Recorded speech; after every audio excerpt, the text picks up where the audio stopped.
Vega Huevo. Es ejecutivo señor, es ingeniero mecánico de fluidos, especialista en hidráulica, gerente profesional portuario latino, tiene máster en gestión portuaria y transporte multimodal, tiene magíster en gerencia de proyectos de ingeniería, especialista en planificación y desarrollo portuario y doctorado en administración. Cuando tiene estudios de posgrado en Bélgica, España, México y Argentina, y experiencia multinacional en las áreas del sector público y privado. Bueno, sin más, yo le dejo con el ingeniero Eusebio Vega Huevo. Buenas noches, muchas gracias por la invitación. Este es uno de los temas que probablemente muchos de los ingenieros mecánicos del fluido, hay un grupo, digamos, de profesionales que está vinculado al tema portuario. Pero el tema portuario va mucho más allá de lo que es, en cierta forma, la obra civil. Hay componentes especialmente hidráulicos y creemos que toda obra civil que en algún momento tenga algún contexto con el agua, pues es una obra hidráulica importante. Y eso es básicamente un poco, trataré de explicarle de manera general. No pretendo hacer, digamos, toda una teoría de la ingeniería portuaria, nos llevaría mucho tiempo, pero sí darle elementos de importancia claves que en cierta forma se entiendan, ¿no? ¿Qué es en cierta forma la ingeniería portuaria y la gestión propiamente dicha de ella? Vamos a tocar tres aspectos fundamentales. Uno de los aspectos generales, la parte macro, para entender un poco y centrarnos en este tema. El segundo, hablaremos un poco de ingeniería portuaria y la tercera, gestión. Indudablemente el tema es muy amplio, ¿no? Nos llevará mucho tiempo, pero voy a tratar de ser muy sintético en esto para poder hacer. Bien, ese es el puerto, ¿no? De una manera muy elemental, una manera muy didáctica, el puerto engloba dos elementos claves, ¿no? Que son los usuarios principalmente del puerto. Uno es el buque, el barco, la nave, como se llame, y lo otro es la mercancía y la carga. Ambos elementos requieren infraestructura, ambos elementos requieren equipamiento y ambos elementos requieren que alguien le gestione, alguien que le oriente hacia dónde debe ir. Bien. Entonces, los puertos, en una u otra forma, se comportan como una interfase entre la parte terrestre y la parte agua. En este caso, la parte marítima, que fundamentalmente hay mucho movimiento de carga siempre en la parte marítima, hay también fluviales, también hay lacustres, pero vamos a hablar un poco más de mar que de ríos por ahora. Entonces, en esa interfase tierra-mar, indudablemente el buque llega, pero también sale, la carga llega y también sale. Entonces, los elementos infraestructurales que conllevan a esa interrelación de interfase se va a llamar infraestructura portuaria o simplemente terminal portuario o puerto, también muchas veces conocido.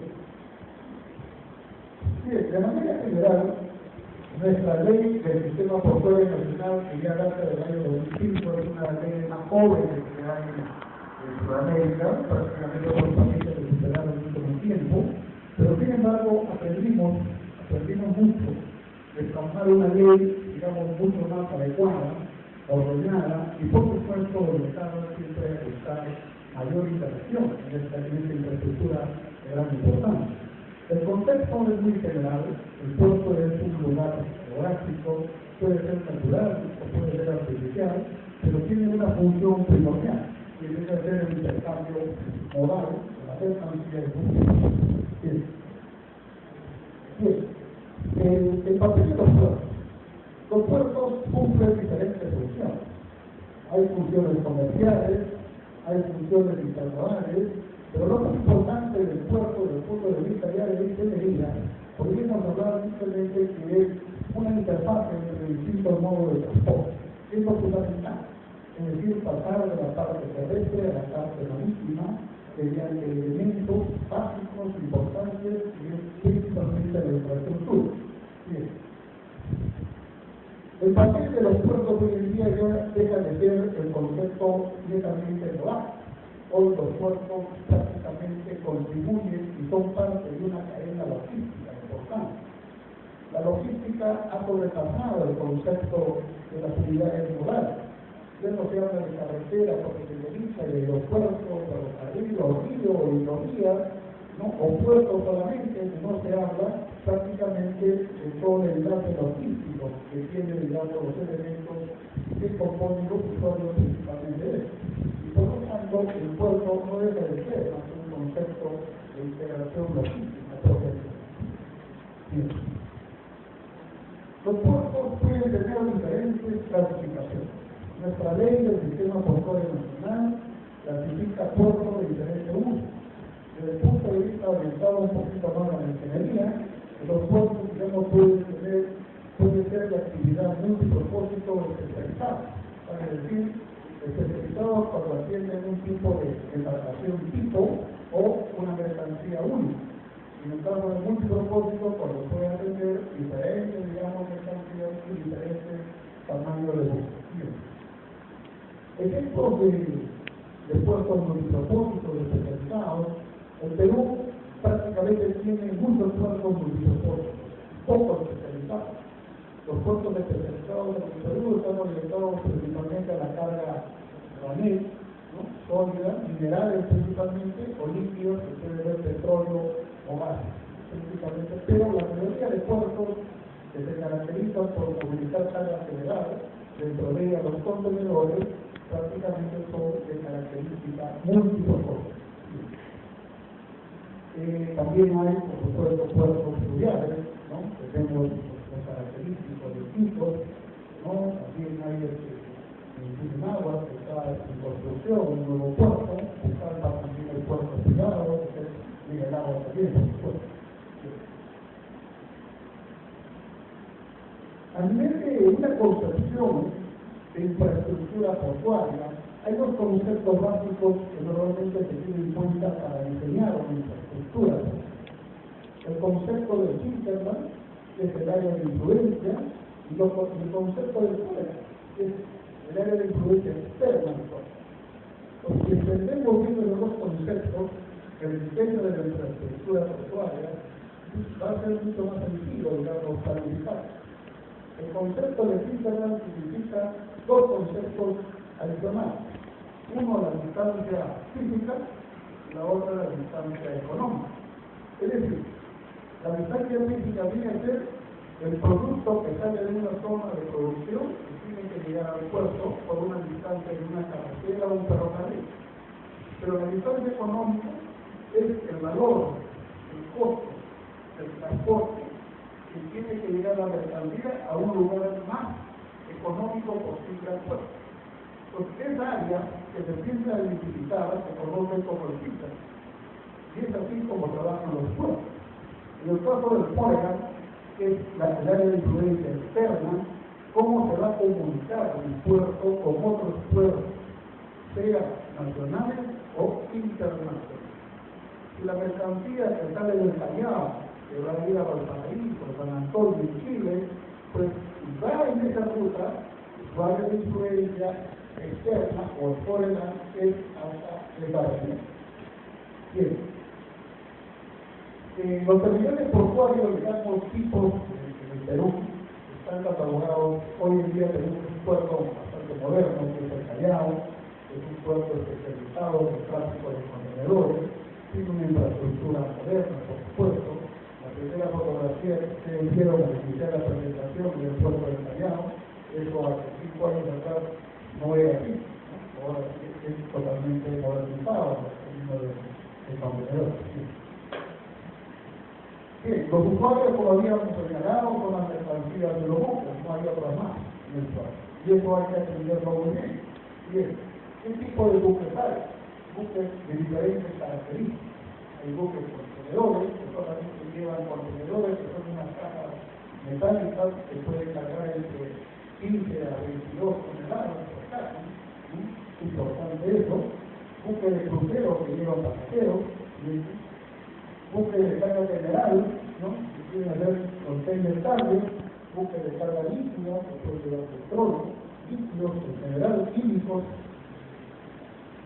Los buques ligeros, los buques caseros, por ejemplo aquí en el puerto de Petrolita, en Pisco, donde se exporta el gas de Camisea, ese tipo de buques en verano, que son buques especializados, que prácticamente licúan el gas, ingresa esos depósitos a bajas temperaturas y se transporta casi en líquido, prácticamente para poder ahorrar volumen, ¿no? Y transportar el peso.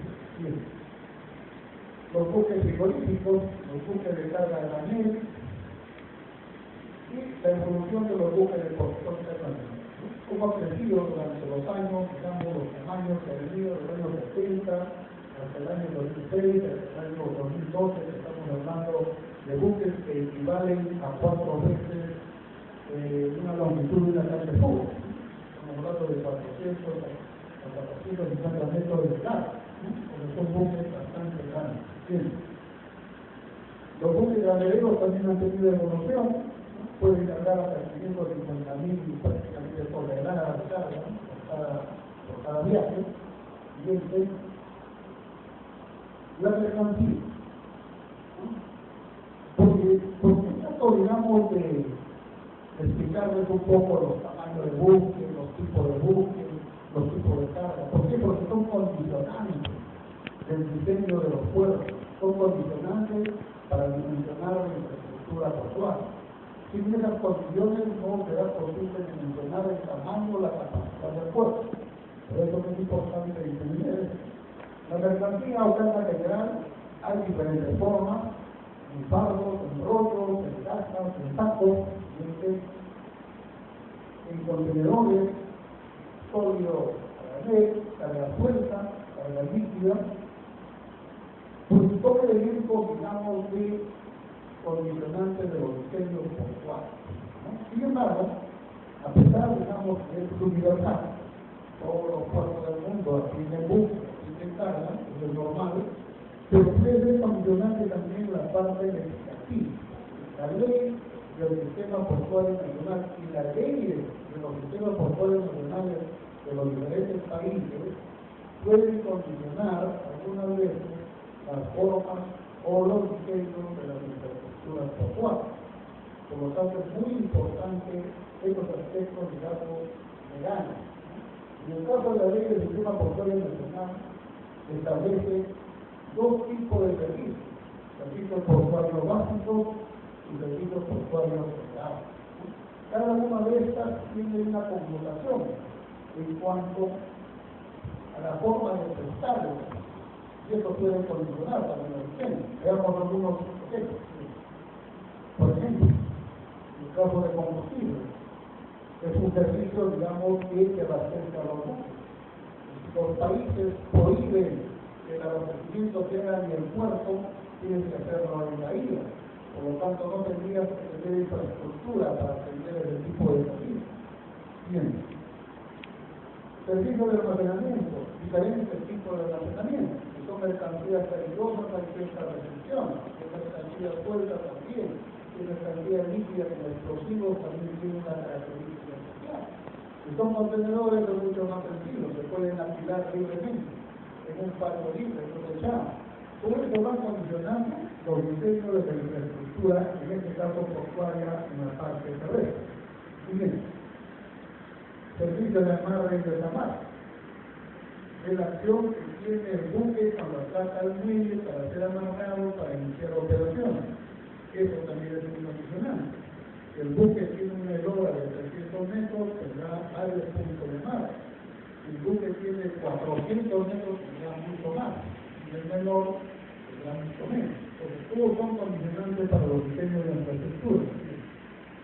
El servicio de almacenamiento también. En los buques lo que vienen son tripulantes, son personas que navegan días y días movilizándose la carga a través del mar. Requieren también alimentos, requieren agua, requieren energía. Sus residuos sólidos también tienen que ser retirados. Todo este tipo de servicios son condicionantes también al diseño de la infraestructura. Los servicios comunes, digamos, para lo que es de cierta forma el diseño de los puertos es el servicio de estiva y de la carga, el servicio de lo que es el descargue y el transporte de la mercancía. Eso sí conduce. Si por ejemplo un buque que llega con 200.000 toneladas de carga y que requiere una permanencia solamente de 24 horas, en el Ministerio tiene que considerarse un mayor equipo, una cantidad de equipo de mayor rendimiento para que esa embarcación requiere solamente el tiempo necesario. Porque si permanece más tiempo, el costo de la estación sube. Aproximadamente se sabe que son 20.000 a 25.000 dólares diarios, que cuesta una nave parada. Y por lo tanto, no funciona.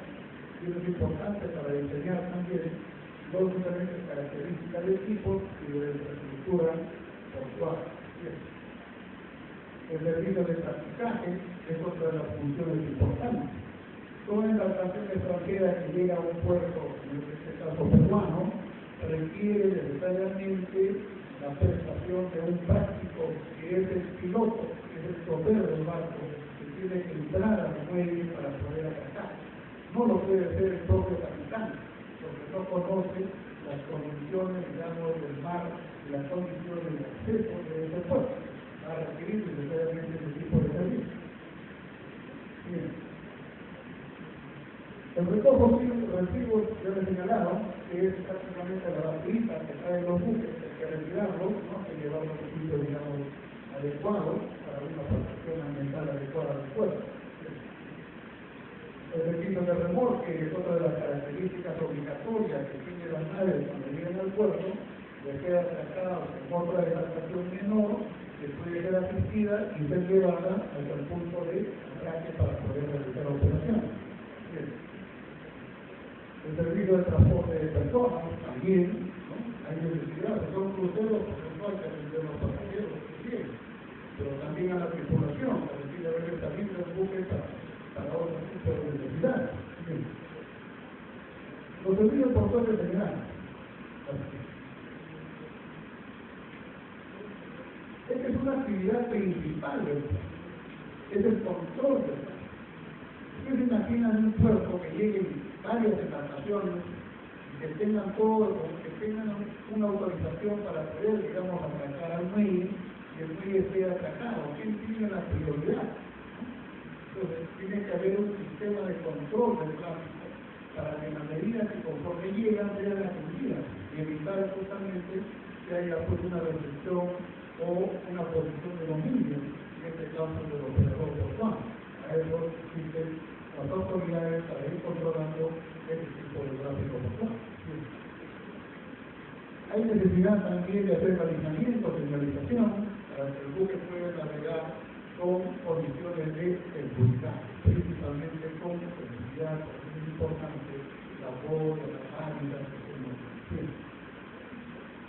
servicio de dragado fundamental para profundizar las aguas, para generar mayor calado, para que tengan las embarcaciones más grandes. Un ejemplo lo digo, hace 5 años el Callao tenía 10 metros de profundidad ya. No podían entrar los buques de contenedores de 6.000 contenedores que llevaban en su tierra, no podían. Necesitaban 14 metros. Hoy se alargaba a 16 metros, pero están llegando buques de 9.000 a 10.000 unidades de contenedores. Entonces es importante el tema del calado. Esto se ha logrado mediante profundización. Bien. Sí.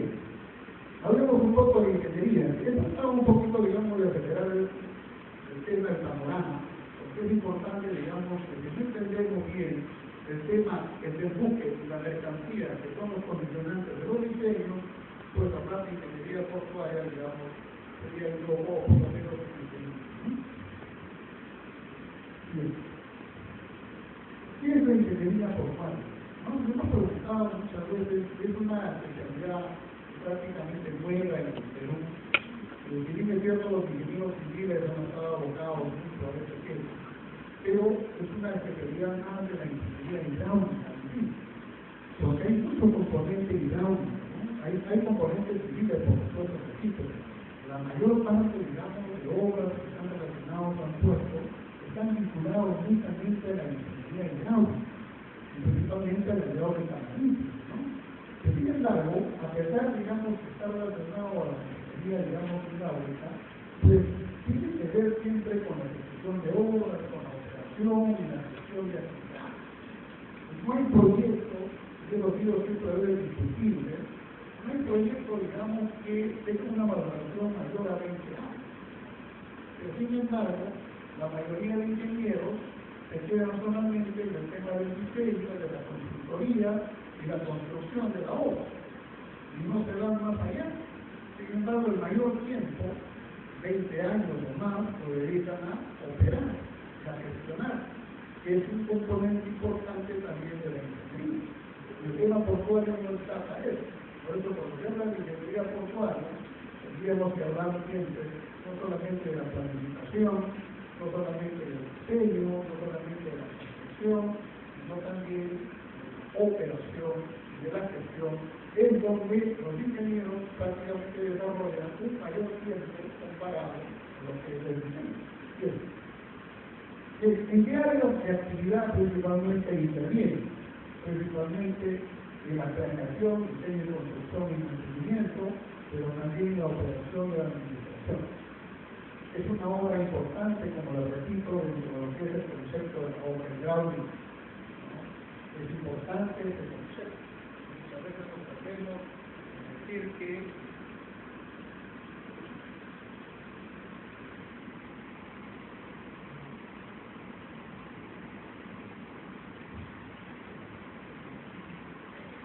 la batería.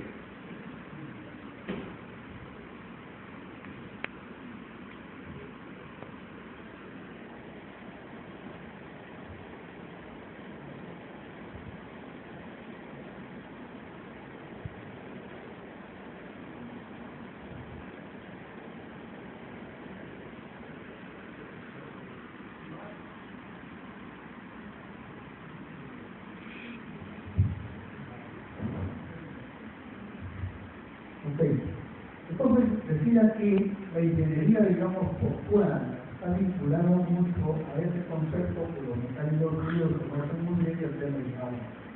Y vuelvo a repetir, la mayoría de componentes de obras que están relacionados a la ingeniería portuaria tienen que ver mucho con temas de la ingeniería hidráulica.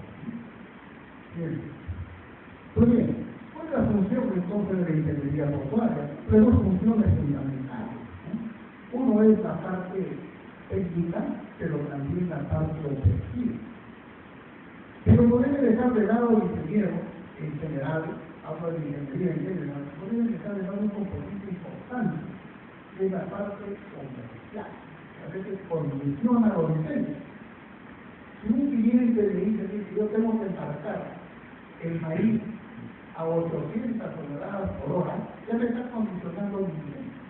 Esa es una función comercial, porque ese cliente quiere vender, quiere tener su producto en fábrica en el menor tiempo posible. Y por lo tanto yo tengo que exigir que los equipos que tenga que poner ahí tienen que tener ese rendimiento. Y que las condiciones de la infraestructura también puedan tener algún que llegue con esa capacidad. Entonces, como ven, no es ajeno la función comercial y la función operativa es condicionante de la parte de la ingeniería, principalmente en los aspectos técnicos y operativos. Bien, ¿cómo ubicamos un puerto? Es muy sencillo, no es complicado ubicar un puerto, que necesita aguas profundas y seguras, ¿no?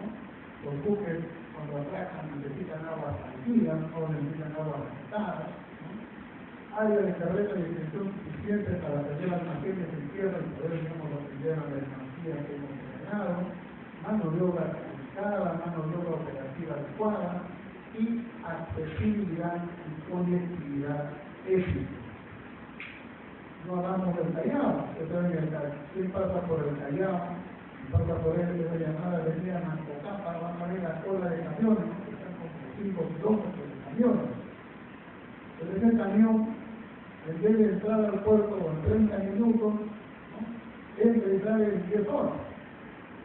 Y esos camiones, como son, digamos, de presión, no pueden apagar su motor. Son encendidos que son, el consumo de combustible, el costo de personal, es caro. Entonces, tiene que haber una solución siempre al tema de accesibilidad y conectividad. De manera general,